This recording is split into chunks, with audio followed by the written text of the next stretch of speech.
This is Jim Landman, Vice President of Thought Leadership for Vizient. Welcome to the Kaufman Hall Spring Rating Agency Update. A couple of housekeeping items before we begin.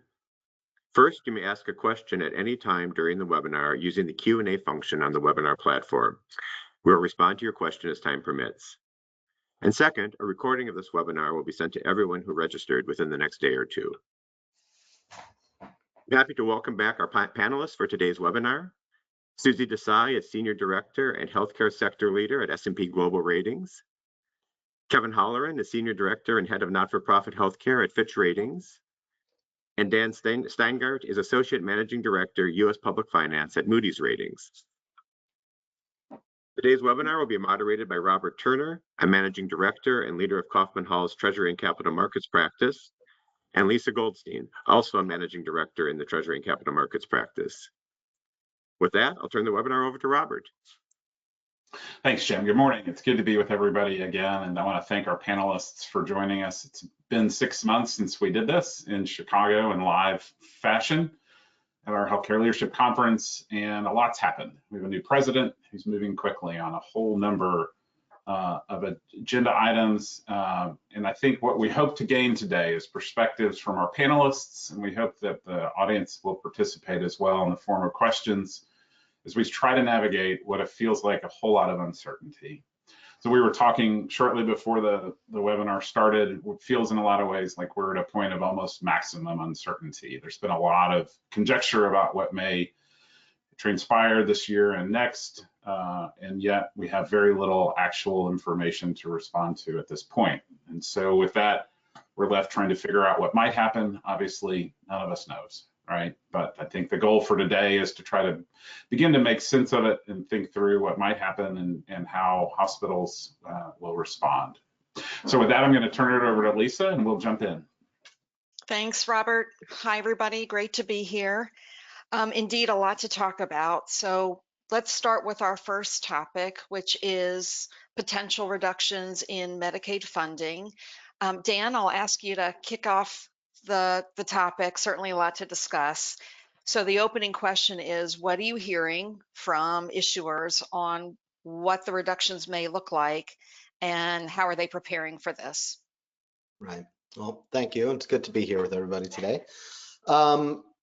We're hearing a lot of different things in terms of, what the reductions might be. The reality is nobody knows. There's a wish list of items out there, or sort of a checklist of items that could be targeted in any sort of budget reconciliation or other policy proposal. And I'm just looking at it here on another screen, and it includes, site neutral, making Medicaid work for the most vulnerable, caps, whether it's lowering the FMAP floor or other changes. There's a whole laundry list of items that could be on the chopping block. So I think rather than focus on sort of which particular avenue might cuts come from, what we're hearing is systems are starting to think through just how to do more with less, where they would trim if they have to, and sometimes it comes down to actual services. Or, we haven't heard folks talking yet about maybe curtailing expansion plans or really taking a hard look at their capital plans, but it's more sort of broad scenario planning. If your Medicaid dollar gets cut by 10%, year over year, or 20%, how are you going to respond? And that takes a wide range of scenario planning, but it really comes down to looking for efficiencies in different departments and taking a hard look at those sort of marginal programs that maybe are part of the mission but not mission critical and could be cut if needed. Kevin, Susie, go ahead, Susie. I think we've seen this like over the last few years, right? These hospitals a lot of them have been under a lot of pressure, and we saw them do this before, where maybe, like Dan said, you're going to reduce your services, maybe move it to one hospital versus the three. And I think we'll see more of that. But I do agree it's all scenario planning right now because no one knows exactly what and where and how. So that's exactly what we're hearing too, is that, and some of this is like so new, right? I think when we talk to places, they're while they've always kind of looked at different stresses, the good news is that they've been looking at different stresses, but the specifics, right, are still not there. And so I think the level that they're getting at is they're just doing more of it now. And I think they're just, I think a lot of places are just doing, have been doing it, but are sort of accelerating that now. I think I would just add on that over the years, Susie's absolutely right. There have been a number of institutions that have faced sort of funding cliffs in one form or another, and have done the scenario planning. And I think that kind of work informs others in the industry when they talk to their colleagues and start thinking about how do you really consolidate some of those programs. I mean, some of it's been happening, as Susie said, naturally because of industry pressure too. So it's not a completely new thing to have to do. If there's any good news, having come through the pandemic, having come through what a lot of us refer to as labor-demic, I think the sector, the industry has gotten pretty good at handling a lot of different sudden shocks to the system, so to speak. And so when they do the tabletop exercises, this is not a brand new thing. We've been doing this now for basically 5 years straight. What happens if this happens? What do we do if this happens? What happens here? But I think if you really break it down, Robert, you said it, we don't know anything yet. But I think everything that we're hearing is going to hurt, right? It's gonna take its pound of flesh out of the reimbursement of hospitals and health systems that we rate and you guys work with. And so I think preparing for the worst is probably the best idea at this stage of the game. If you're wrong, okay, no problem. But if you're right, at least you're ready for it. Nothing that we're hearing right now is really good news, quite frankly. And on that point, let me go into the weeds a little bit. A lot of states have started these new state-directed payment programs, DPPs or SDPs. And from our view, it would seem a lot of ratings have been affirmed because of the inflow of somewhat new money, new supplemental monies. What happens, Dan, I'll go back to you. What happens if these funds, these special programs are not reapproved next year by CMS? What do you do on ratings? Well, it's a great question. I mean, so much depends on the particular organization and circumstance, but you're right. There are a lot of organizations out there that have become very reliant on these. And it's not just them, it's many hospitals in their state. It's the state also that is likely raising funds for its own funding for Medicaid that they're matching with the federal government. So it's a pretty complex issue. I think while one might be tempted to say all else equal, we would do X, there's not going to be an all else equal moment. There's going to be a lot of reactions from the state side, from the hospital side. There will be a question of whether or not there are other programs that the state can tap, or if the state wants to kick in more of its own money to help support certain classes of patients, whether the hospital itself has where they think their mission, how much they can tolerate on stretching the mission and decreasing margins. So it's going to be the beginning of a conversation. But as Kevin said, I mean, nothing about it is good. The best silver lining I think you can get out of things like this is you never let a crisis go to waste. And there's probably some administrative bloat or just things that could be trimmed around the edges, but it's just no way it's going to be close enough to dealing with the magnitude of dollar that's being thrown around. Dan, are there particular states that you and the group are particularly worried about? So what I would say is there are a number of states that have more exposure to federal Medicaid funding writ large than others. But because that's a pretty high level view, right? So you have states like Washington, Louisiana, Virginia, Oregon, they all have a lot of Medicaid money flowing into them, relative to their own source revenue and just overall expenditures. But because, as everybody knows, margins are so thin to begin with, any of these cuts, if they were passed through directly to the hospitals, would just take your average operating margin, even if it was positive by a couple percentage points, and overnight make it negative, right? So yes, there are some states that are a little bit more exposed than others, but given that everybody's got options, I wouldn't count out the ones that, I wouldn't say the ones that have seemingly less exposure are somehow unexposed. Susie or Kevin, any particular states or markets that you're concerned about more than others? I think it's right on this. On the state side, it's hard to kind of say this particular state or that state because there's, again, so many unknowns with which kind of cuts come and what is the flexibility within the programs that states are going to make. You know, when they're looking at their programs, they have options, right? And they can do things, and maybe some are more generous and some are less, and some are putting some of their money over here and some are putting there. So we're staying in close contact with our state analysts and how they're seeing things. And it also goes to their, you know, right now, I think the states are doing their general funds are pretty good. And so I think that's all a good sign. So maybe if there are these cuts, there's some time to adjust and maybe not have like a draconian thing happen quickly. But to the extent that, you know, other economic impacts happen, like that is something that we'll have to watch too. And I would agree with, in terms of the DPP and you know, we are going to look credit by credit, but there are certainly some credits that are hanging on just because of that program. Right. And then you've got other credits that, you know, maybe they're in a better rating category, like at a higher, you know, in the A, probably not double A, but maybe in the A category, higher A category with these programs, which, you know, we're just going to have to see how it gets layered in, and again, what the adjustments are that these organizations can make. But it, you know, it could be a credit negative for some places that are really using it for liquidity and obviously for their cash flow. I remember I was thinking years ago when the provider fee in California, what came into play, I remember the state, or somebody I was talking to in the state was like, we're not going to, you know, we're using this funds for capital projects, special things. And slowly it sort of became embedded into their cash flow. And even the state, right, when they do their Medicaid overall payments, they're pulling it all in. So maybe the ones that are more ingrained, it's a little tougher maybe, versus, while it is tough for like the ones that just got it, because they were probably hanging on, you know, it might be just different strategies there that they'll have to go through. Yep.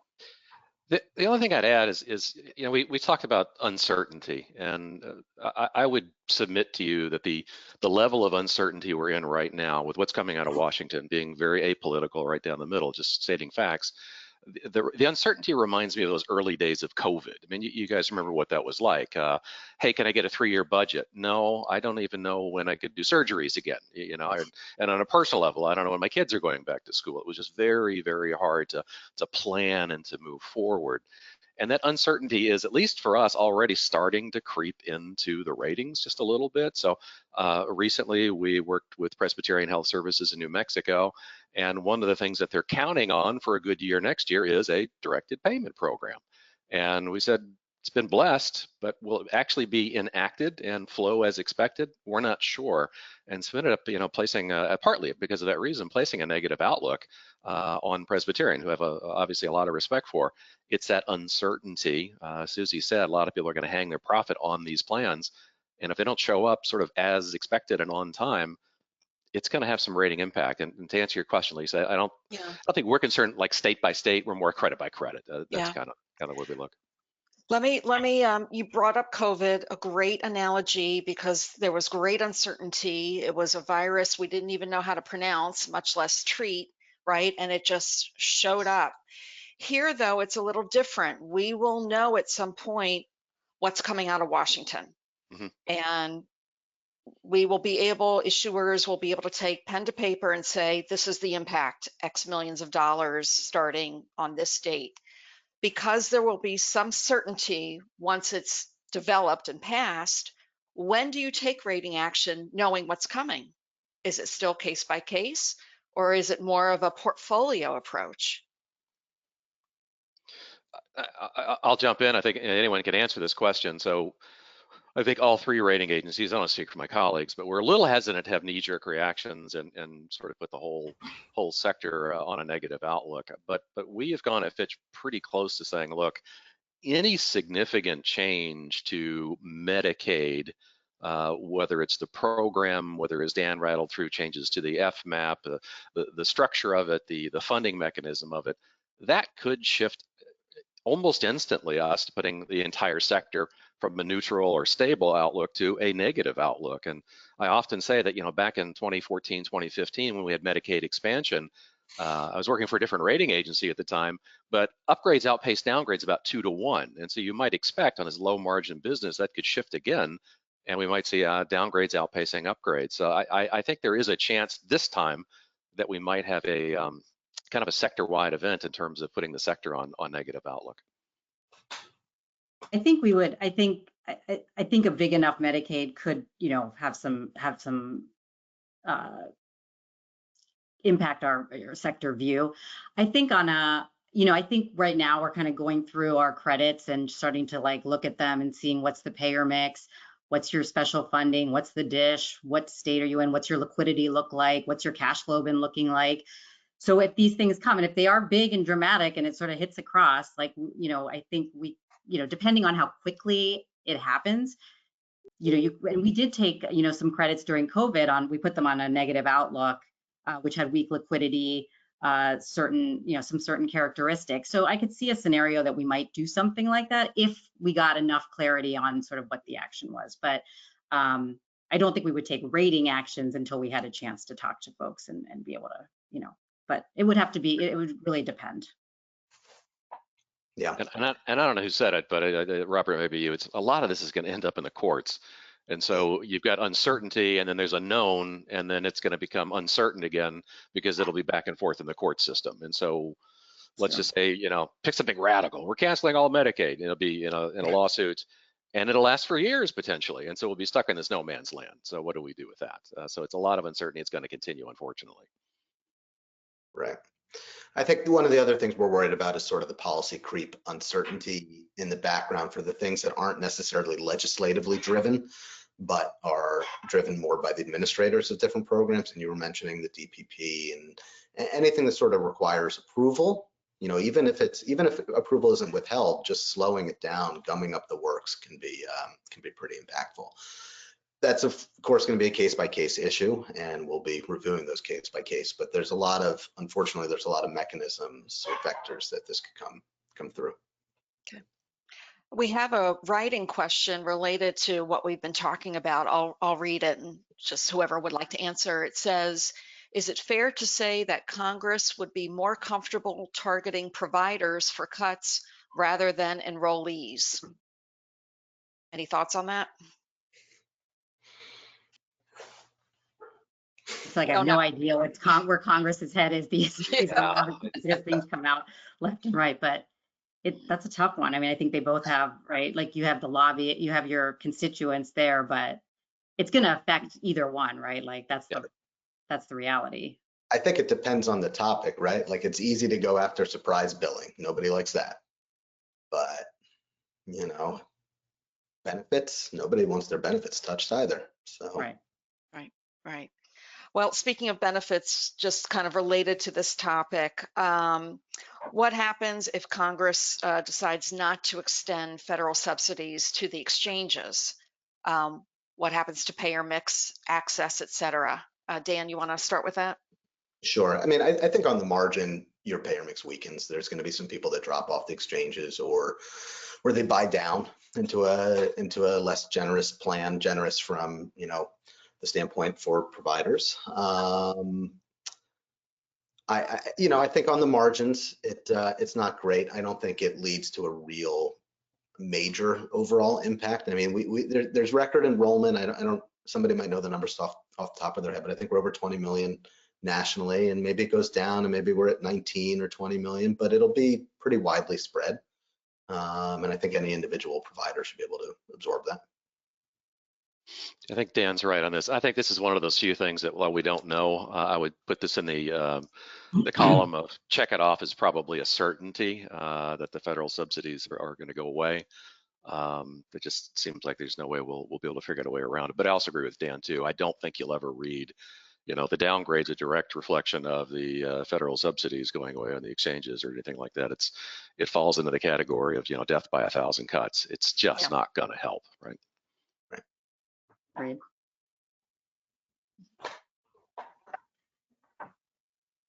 You mean to take over, Lisa? Yeah, do you want to go to the next topic? Yeah. Yeah, so let's switch topics, and Susie, maybe we'll get you to lead off.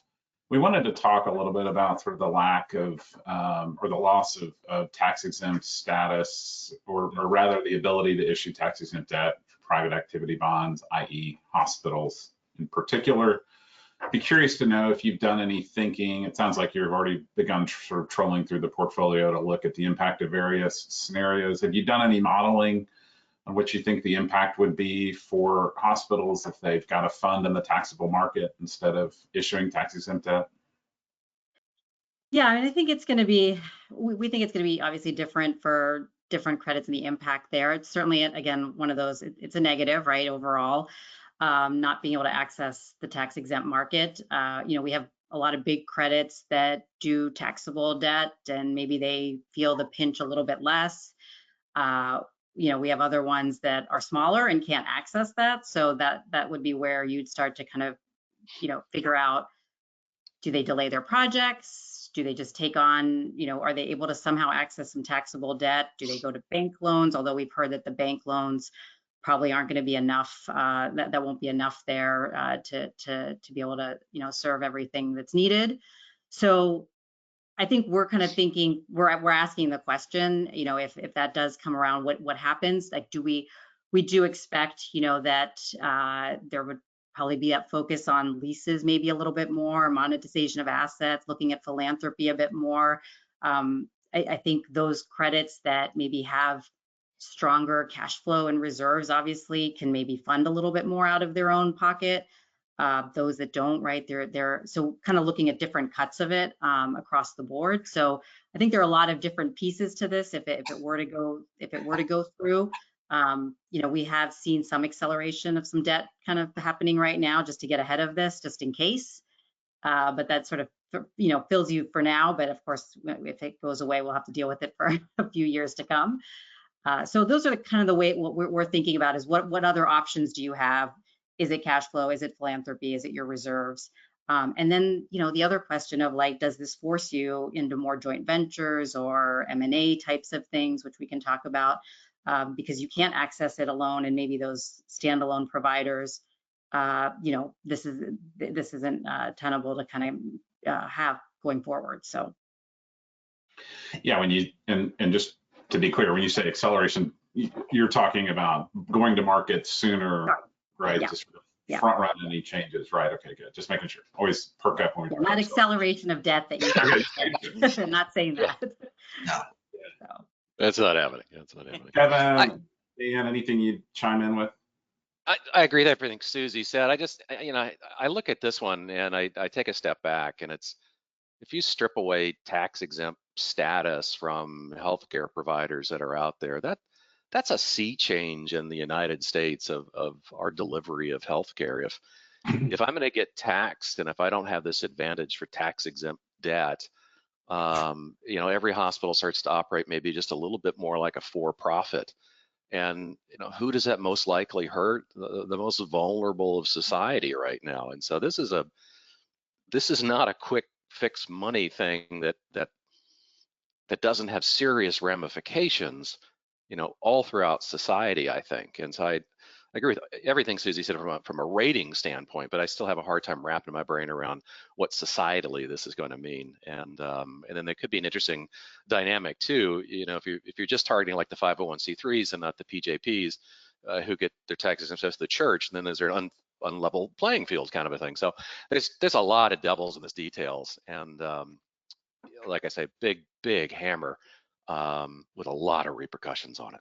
Almost to say you'd see a change in behavior on the part of providers to act more like a for-profit, right? Yes, absolutely. And why wouldn't you? Why wouldn't you? I mean, other than you want to live to your mission, which obviously we all respect, but the reality is if one of those benefits of that has been stripped away from you, you're going to have to adjust. And that's just the sad facts of the matter. So I think it could happen, but it would be a real sea change on how we access healthcare in America. Yeah, Dan, anything you'd add? Yeah, a couple thoughts. I mean, I think we have to distinguish between the loss of tax exempt bond issuance versus taxing the sector overall on profits and all that sort of thing. And I think with regard to the bonds, it would be a headache, and any transition period is always difficult. But ultimately, there's going to be investors, and there will be new markets that are found, and there will be new structures and things to adapt to. But I think ultimately that gets smoothed over. But the question over that Kevin raises is an important and interesting one. I mean, that would be, like you said, that would be a sea change. One distinction, of course, is not-for-profit hospitals don't have shareholders.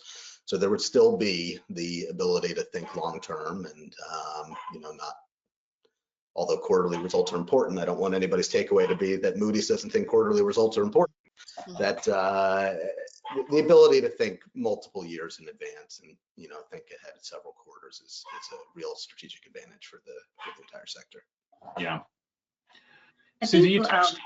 Yeah, go ahead. Sorry. I was going to say maybe just one tangential thing, because we are seeing some, I know Indiana, they've got some legislation out there for, certain, taking away your tax exempt status if you're not doing enough, if your commercial rates are higher than Medicare.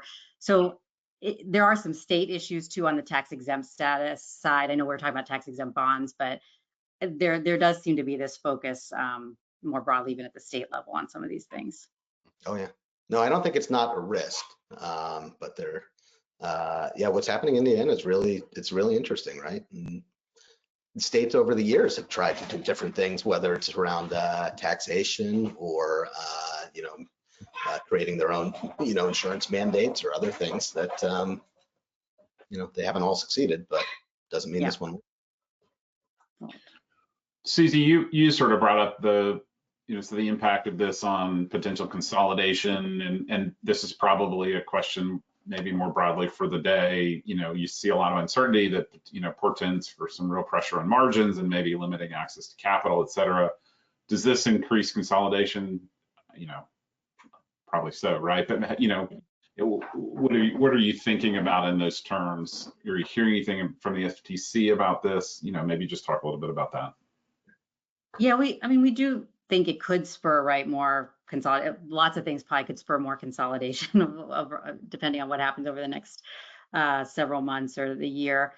So we do think that that's something there. But I think the FTC did come out, and we thought they might be a little bit more lenient, but it sounded like they wanted to take this. They at least initially are taking the same stance as what the last administration did. So in those markets, like those regional, maybe slightly larger regional market providers, what are their options, right? Like, can they consolidate more, or is it do they kind of get shut down from that? That could be a little tricky, right? Like, then where do you look? Like, do you want to become like a mega regional, or do something like an Advocate Aurora did years ago? So the options may be limited for some places just because of the sheer concentration. But we could see some of these, again, these cross-state things, but do they get all the efficiencies? I think we're still trying to see that some of those play out. So it could be a little tricky on what actually can go through, what makes sense strategically too, right? It has to make some strategic sense other than just efficiencies or costs and accessing the markets. Or uncertainty, just to keep adding on. Or uncertainty, Yeah. That's the theme of the day, I think. Yeah. I like the, hurt by 1,000 paper cuts, because that's really what's going on here. So let's go to the next paper cut. Kevin, what are you hearing from your issuers regarding site neutrality? This is not a new issue, right? Congress has been talking about it. Yep. I mean, that's, again, there's, you got to find the bright side on some of these things. That was just something we've been dealing with since at least 2015, maybe even sooner than that. And so look, if you're the hospital and you're wearing your hat and you're doing, and these are a lot of diagnostic things, so mammographies, endoscopies, imaging, things like that, you make the argument, look, I'm doing it in a hospital, I got 24/7 care, I've got an emergency room, I've got to do that. Yes, I've got a chassis that carries more costs. I should have a higher reimbursement rate. And there's also a percentage of patients, I'm sure you could argue very successfully, that look, they're not ambulatory. By that I mean, putting them in an ambulance and moving them off site for an AR because they're in a weak condition, a fragile condition. So I need to do it in-house. And then of course you got, put the insurer hat on. Well, it's cheaper to do outpatient and at an ambulatory site, and so that's all I'm going to pay you for. So these heads have been butting for a long time now, and this is not anything new. And we talk about desktop exercises, these have been there. So I think when we talk to people, what are you doing about it? I mean, first and foremost, advocacy, lobbying. And there's been a lot of these things proposed over the years, none of them have quite gotten over the finish line. and it pops up sometimes from state to state, payer to payer, just a little bit. So it's kind of always bubbling in the background. I don't think this is anyone's biggest worry at the moment. The dollar amounts that we're talking about, clearly more money than I have in my bank account, but in the grand scheme of things, we measure healthcare in the trillions here, and we're talking about, tens to hundreds of millions of dollar differentials, maybe something along those lines, billions, excuse me, which over 10 years time is not that much. But I think what I'm doing and what I'm hearing, if I'm an inpatient guy, this transition from inpatient to outpatient has been going on for as long as I've been in healthcare, which is longer than I'd like to admit.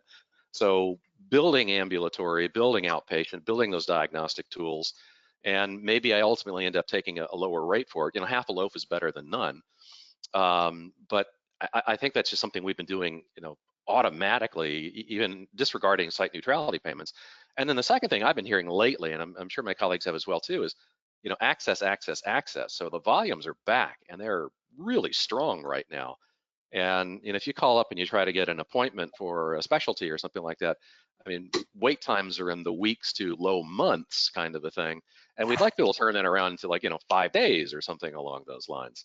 So we need more access, hence more sites of care. And a lot of those are going to be places where you can do outpatient procedures and, again, diagnostic procedures. So I think the strategy is remaining the same. It's aligning kind of a little bit with what's going on with Washington and with what some of the payers want to do. So again, I don't think this is going to be the thing that tips the environment over, but it is, again, one of those things that's going to take a little bit of margin away from the hospitals, and it's something we have to keep our eye on, quite frankly.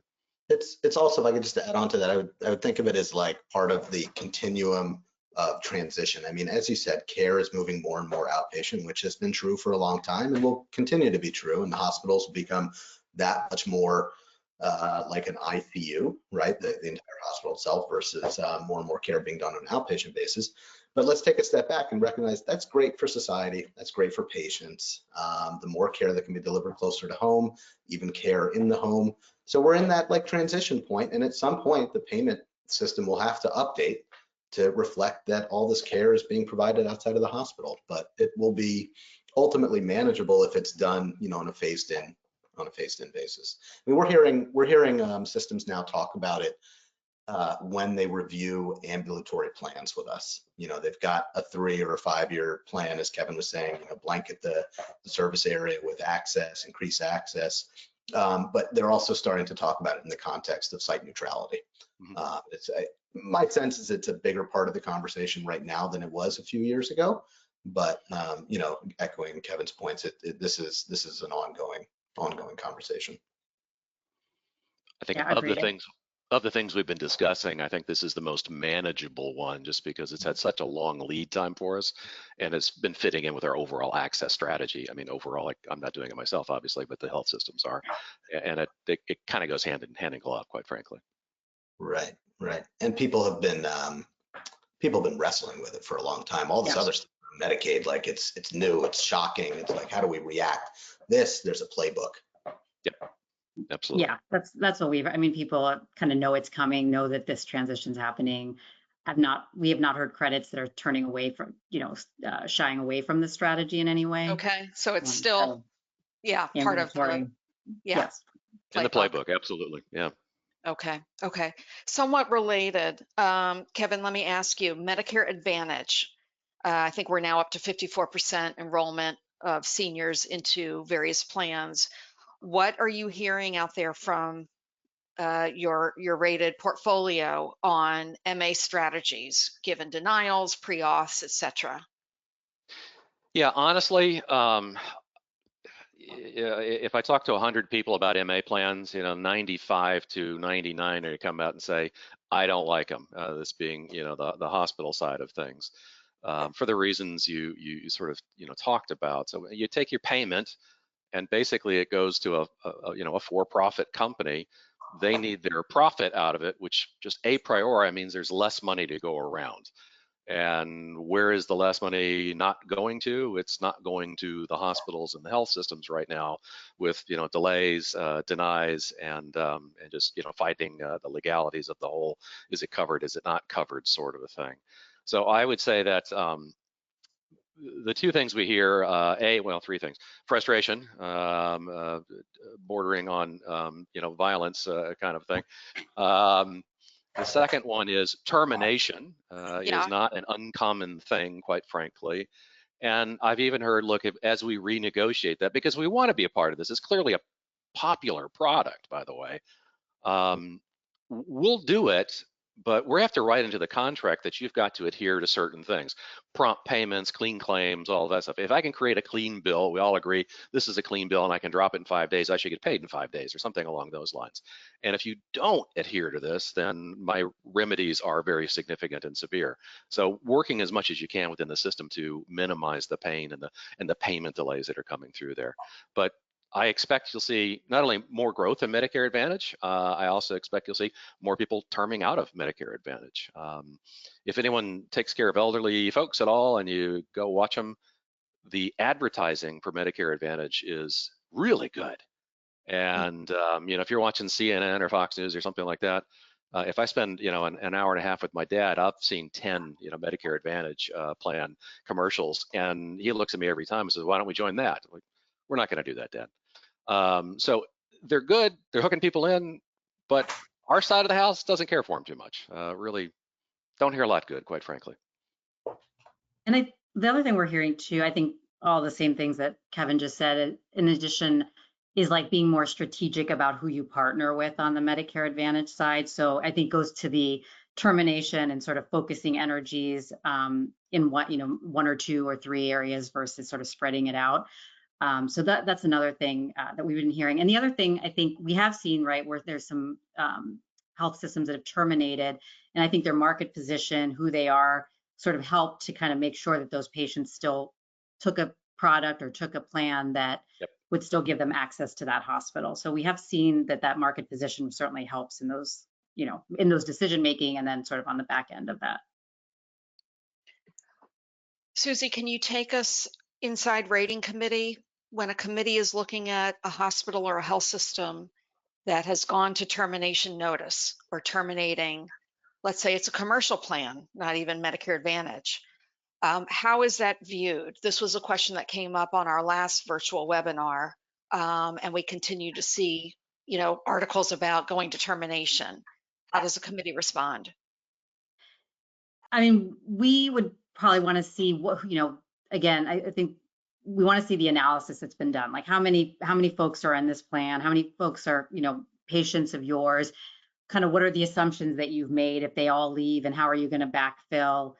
So I don't think it's an automatic, negative. Depends on sort of where, what other credit factors are going on. And certainly if there's a bunch of other things and this, I'm sure that sort of could lend to that.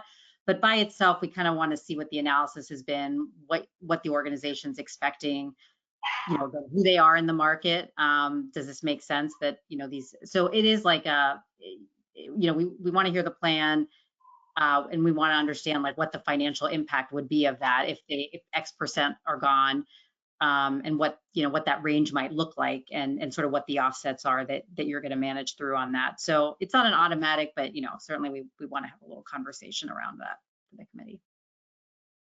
And do you want advance notice? Do you want to be called by the issuer? Hey, you're going to hear some news tomorrow. Is that preferred? Well, it's helpful to know in advance, especially if it's a big contract, and it's going to have some potentially meaningful changes. For sure, if it's a small one, maybe not as consequential, but if it's your big United, your big Blue Cross, we definitely like to hear about it from you all first, or from the credits first. And just again, goes to show how they're thinking about this, how they're planning for it, how they're adjusting what they might do, versus just hearing about it in the news.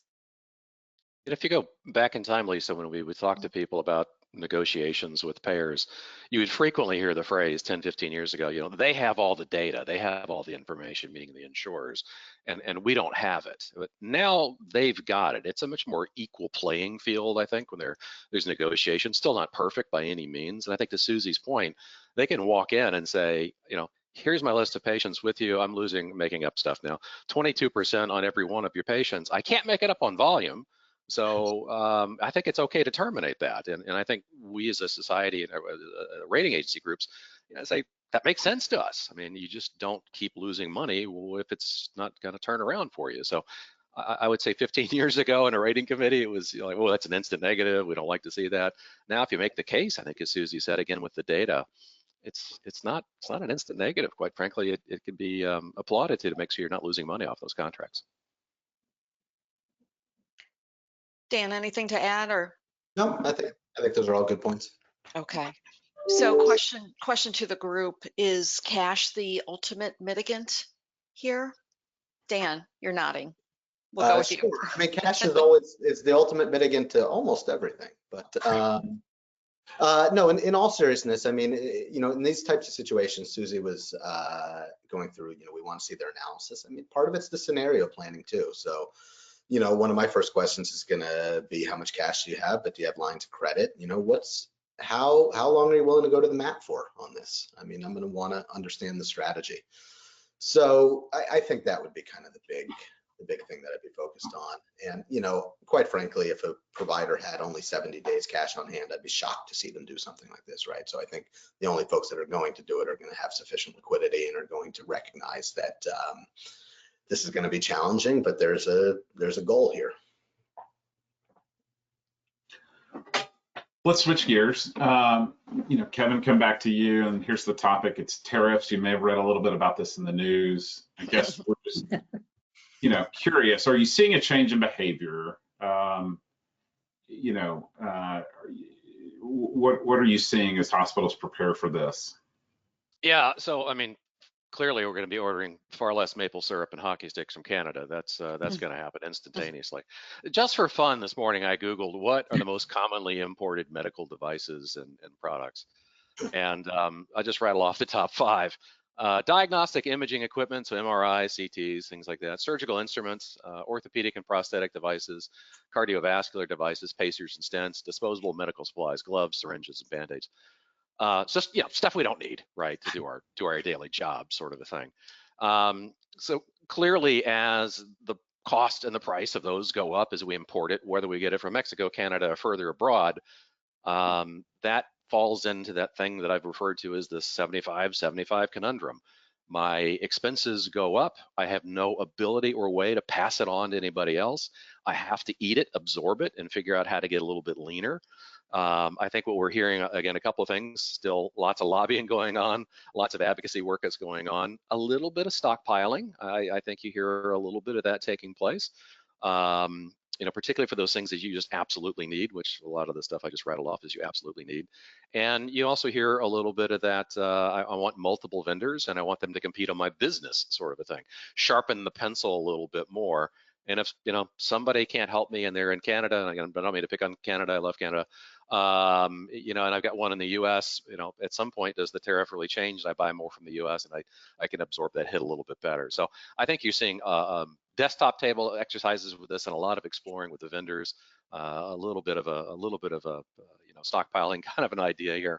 But the reality is it will just be another one of those expenses that come into our system that we can't pass along to the payers, and we've got to figure out a way to absorb it. So again, uncertainty, and we don't know what's going to happen, but it isn't good. It's not helpful to our bottom line. That's just those are the sort of the way we're looking at it. Mm. Yeah, I think the bigger healthcare systems, right, may be in a better position in this case in terms of just their leverage and just being able to move things around. And I think we've been going through this, right, over the last several years, even with COVID, right, just getting your supplies, and then with the whole IV bags and how did you manage through that. So there may be a little bit more. I mean, I know some of the smaller organizations may be in GPOs, which helps, but some of those bigger healthcare systems can really leverage when they have, the size that they do. I would call this it's a manageable headache. Mm.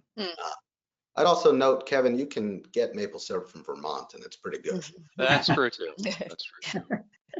That's true too. So, it's a frustrating thing. Again, you like I said earlier, you try to budget, and again, not to be political or anything, but coming out of Washington, it's one thing one day, it's one thing the next day. It's very hard to sort of plan for. It's very hard to, especially have long-term planning on it.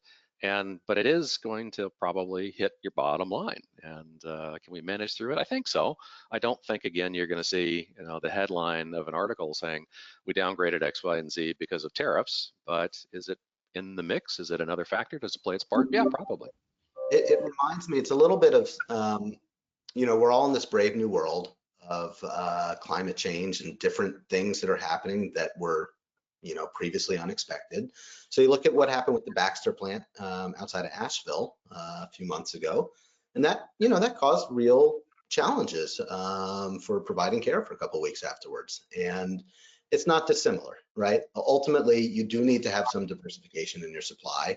The entire system as a whole needs diversification. But, fortunately, we're not talking about like having to import everything. Or like, you referred back to COVID. I mean, those early weeks of COVID when you couldn't get supplies, that was really scary, right? I think this isn't that, Correct. There's a tinge of it. Right? There's some pressure on supply chain, right? And we're hearing about, pre-purchasing, we're hearing about redundancy and that sort of thing. But it feels like, we're dusting off that playbook without having really activated it completely yet. But yeah, anyway, Kevin, I cut you off. What were you saying? No. I was gonna say, and Susie mentioned like a guaranteed maximum price. So if you're doing a construction project, you want to lock that down now and not wait. And so just sort of manages the risk as we go through it. But this started back, I would say, with with change. You don't think about it. You say like, well, wow, like all of my bills are running through change. That's what I was taught in school, and what I was taught, as a leader is, consolidate and get better pricing efficiency from one vendor if I give them all of my business. And that sort of opened up our eyes just a little bit. That also creates a lot of risk, which we saw again, as Dan mentioned, with the Baxter IV bag plant. There's only 2 plants that make those things that really, we need those. So I think you're starting to see some natural diversification of our vendors anyway. The tariffs will probably just accelerate that. Yeah. Is it hard? Are small and mid-sized systems disadvantaged, by sort of the need to have redundant vendors? I would say yes. The larger you are, the chances are you're maybe a part owner of a GPO and you're getting, tier 1 pricing. And so there's a little more wiggle room to sort of play with that. And as you again diversify, you take an already small amount of a revenue base and you spread it out amongst, additional, vendors that you're working with, whether it's supplies or anything else. And you aren't the tier 1, right? You're tier 2, tier 3 kind of a thing. So it's going to end up costing you a little bit more than the systems. Yeah. Lisa, why don't I turn it back over to you? Yeah. So thinking about presentations that you all see every week, if not every day, describe for us a good to great presentation that talks about all the uncertainty that we spent nearly, an hour talking about. What do you want to see? What makes for a good discussion? Dan, you're kind of nodding again, so go ahead. You want to take it? That's a great question. I mean, it's the type of thing where there's no single right answer, but there might be a few wrong answers. So we want to see your thought process. And different organizations are going to present the data differently. It's actually one of the things I love about all the different meetings I get to go to. People have different presentation styles and will lay out the information in different ways. But the point is, I think, to get across how you're thinking about managing these risks. We recognize there's a lot of uncertainty out there, and we can bracket sort of the high end and low end of the dollar impact.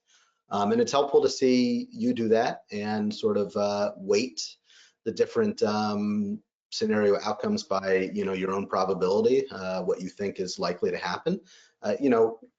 We don't have the answer. We know you don't have the answer either, but this is part of a discussion in how you're planning for these things. And ultimately, even if, one of these sort of like doomsday scenarios comes to pass where, let's say Medicaid is just cut by 25%, all the 25% of the money is taken out of the system, it's still going to wind its way through the system in different ways. And we want to understand how you're thinking about your exposure. I think that's exactly, like Dan said, you don't know the specifics yet, but what are the different scenarios? And when I'm looking at all these, they're big amorphous kind of risks, but your business. So where is it going to hit you? Like if you're getting all your supplies from, China or there's and we know that there could be a hit of this. Like, it's helpful to just know kind of what have you stressed and what are you looking at, because we're just seeing this gigantic thing of Medicaid cuts and outpatient HOPD changes, site neutrality payment changes. So where are the specifics where you feel like you're going to be most hit? Where are the biggest risks that you see? It's helpful to kind of just know that and then see what the scenario is. What's the flexibility? Where do you see, what might you do? What might you not do if some of these scenarios emerge? And I think some places are good at showing us those kind of different ranges, different scenarios, and others are, maybe less inclined to show us all those. But it would be helpful to just know what you're thinking about, and that you're thinking that these, again, I know it is hard, right? Because we hear different things every day coming out of the news about what's happening. So we get that you don't want to chase every news story, but maybe more broadly, what are the different scenarios and how do you address them? And Lisa, what might capital, in your capital strategy and how that might affect those things. Sorry, Kevin. No, you're good. Well, Lisa, what we're hearing quite a bit actually is just, focus on the controllables because there's so much that I cannot control. We hear frequently, future-proof your organization. So, cash is king. Yep, cash is king. Have a lot of it if you can. And I think, Dan made an interesting point. Never let a crisis go unused. What better way to rally your physician groups around like physician preference items and say, we're going to standardize from, 10 orthopedic implants to 2 because the vendors are not, working with us at all. And they're probably not working with the physicians anymore. So there's maybe, again, you got to look really hard, but you got to find a little silver lining out of this whole thing and say, that's a great way to rally the troops and rally an organization to keep moving forward. But control what you can control. The rest is just going to happen in, as long as Susie and Dan have both said, you're planning for it, you've scenarioized it, then you pull out that playbook and you go for that. So, yeah. So related, Kevin, we have a writing question. Let me read it. It directly responds to what you and Susie and Dan have said.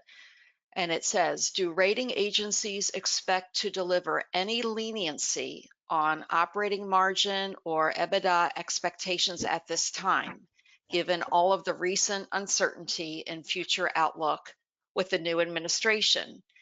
Noting the recent hospital flash report from Kaufman Hall showing the highest hospital operating margins in a year. Kevin, you want to take it? Leniency, oh, sure, you went timing. right to me first. Thank you. Well, you just touched on, but leniency, timing, benefit of the doubt, rating bandwidth. Go ahead. This is a hard one because we're just coming off a couple of the wonkiest, worst years that we've had. All 3 rating agencies, correct me if I'm wrong, are at what we call a stable or a neutral outlook from deteriorating. And now we're sort of hit with all this uncertainty. And the reality is that if the tariff question was on the table, the Medicaid question was on the table, all this kind of craziness and uncertainty coming into Washington was going on, and you'd ask me this question about, how much more rope is there? How much more runway is there? Right. I would say the runway's starting to run out. If you aren't turning the ship around and coming back up, we're about done with it. You'll see some more negative outlooks and you'll see some downgrades, you'll see some things like that. And now we're about to enter a period into a potential even, added pressure on top of some toughness here when we maybe aren't sitting at our best historically and our track record is a little tough. So I would say as the news comes out and as it has impact on you financially and your projections, I think our runway is going to be shorter than you might expect. We'll see. It's very hard to tell right now. All things being equal, we're coming off a couple of bad years for the industry. If we have a couple more bad ones, I don't know how long can you hold on to a particular rating and say, well, next year. It will be an interesting question as this evolves. And certainly the balance sheets and will inform some of that, but I would agree. It is tough because we are expecting to see improvement. And I think some places still a little bit running in place. So if you get more stuff knocked on top, let's see. It gets that age-old question, will we ever get back to pre-pandemic levels? Will we ever get back to 3% plus margins? And maybe there is a recalibration that takes place, potentially with ratings or either with our expectations. I mean, you have to think about it. So, there's other levers. Not helping. Yeah. It's questions like this are important, and it's also we always have to recognize we're not answering this in a vacuum, right? Yep. Margins, we might expect them to be lower, but Susie said, well, do you have a balance sheet? what's this in the context of? You know, I mean, we saw capital spending pull back on the margins for a couple of years. It's roaring back, but it's a high capital intensive industry. Technology is constantly advancing, so I don't think any of us would want to suggest that hospitals should spend less. I mean, just for my own personal skin in the game for healthcare, I want to live a long time to advance, but we have to make you know, these are tough decisions. You know, you bring up an interesting point there, right? Because if you start to really experience some pressure on margins for all the reasons we're talking about, and at the same time you think, well, okay, but we have a balance sheet, and then the balance sheet begins to suffer some pressure for, you know, the fact that maybe we have a recession, or we see markets correct further, et cetera. And all of a sudden, like a couple of years ago, you're getting it on both sides, right? The income statement's getting it, the balance sheet's getting it.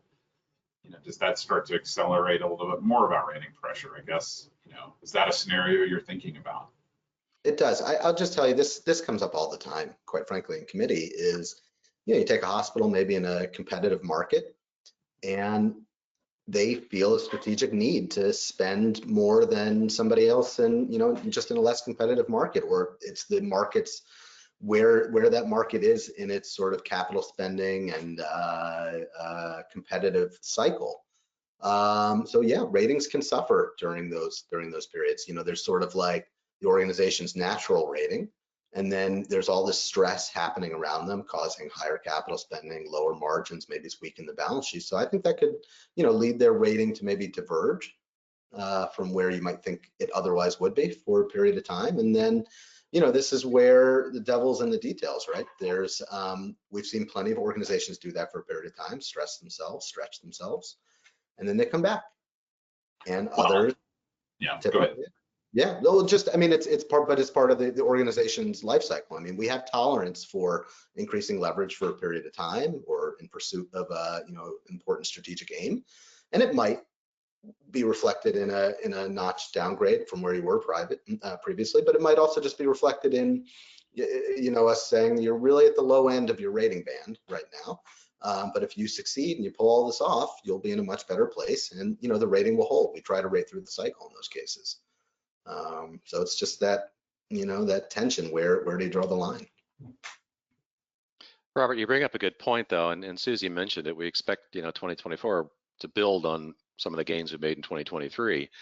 And I keep shouting about, you know, 2030 when the last baby boomer turned 65 and you have more people needing healthcare, fewer people in the workforce, that sort of thing. So this was the period of time, you know, 24, 25, 26, 27, we're supposed to get some running speed and pick up a little momentum here. So if these things that we're talking about start cutting and make it tougher, it does create a lot more murky picture going forward. Yeah.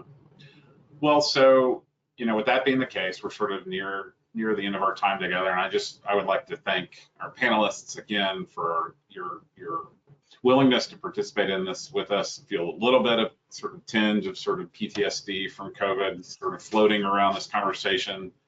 You know, feels like it's too soon to go jump off a bridge, but maybe we remember where the bridge is. But in all seriousness, thank you for your time today. We'll do this again in the summer, and I think maybe Jen will talk about that in a second. Between now and then, I think a lot will have changed, and so maybe we'll have a little more clarity. We haven't talked much about the upside here. It doesn't feel like there's a lot of upside at this point, so we'll have to get back together and sort of sort through this some more. So again, thank you, really appreciate it. And with that, I'll turn it over to Jen. Seconding Robert, thanks again to our panelists and to all of you for attending today. Look for an email with a link to a recording of the webinar within the next day or two, and have a great rest of your day. Thanks, everyone. We appreciate being here. Thanks so much. All right, take care. Bye.